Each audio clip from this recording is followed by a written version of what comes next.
day for today's video bani ko ninyo ti kay magpaibot na po kong ngipon. Dira ang apart day kay nagsakit na jud nagsugod day sumaututi. Ratsada na pudta ani sa tong ngipon serye no pa jud kahumanan ni ay. Grabe kada ko gasto na jud ako sa kong ngipon day like pagabot na mo diri ate kay wala jud tao day so naguna na mi mato na mi kay mo diretso no pud mi nyo albay. Nya ti kapag tatad naabot mga assistant dira ani do Campo Amor so ratsada na pudta ani. So gingnan na din naman sa dira aday nga maapas na lang mi. Then nagulat na po ko dira aday kay si Doc Campo Morte kay nag-snacks pa siya. Actually tay dinalian ra ni tapos ako nag-expect day nga karong adlaw akong paibot ng ipon. Mao to day dira ate ako na nagikuan day gibot nga naman ko anesthesia na nga time. Eh grabe jud day kablo kapag humana na sa anesthesia tay murag banhi jud kaayo ko day.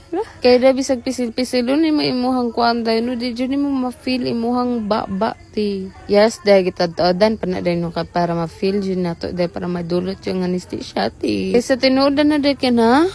Nakulbanan na si Rachel day. Uy. Nya day, thank you so much to Campo Amor kay ang crown grabe kagwapo ra gihapon karon day. Proven and tested na jud ning Campo Amor Dental Clinic tinuwat. O diba, mura na jud kog fahing dira ate di hinulat ni Doc ana. O pag humana na day kay iha pa nagitanagan akong ngipon day tapos day kabalo ka day ana siya day nga kailangan pa daw akong paibot og duha ka ngipon tapos ang kanang tapad ana day paibot man jud unta ko na siya day no tapos ana siya iparot ka lala. Basta kapag ingon anak niya day kamurado ko balipong day sa presyo day kay Ginoo ko isa kang ipon 12K.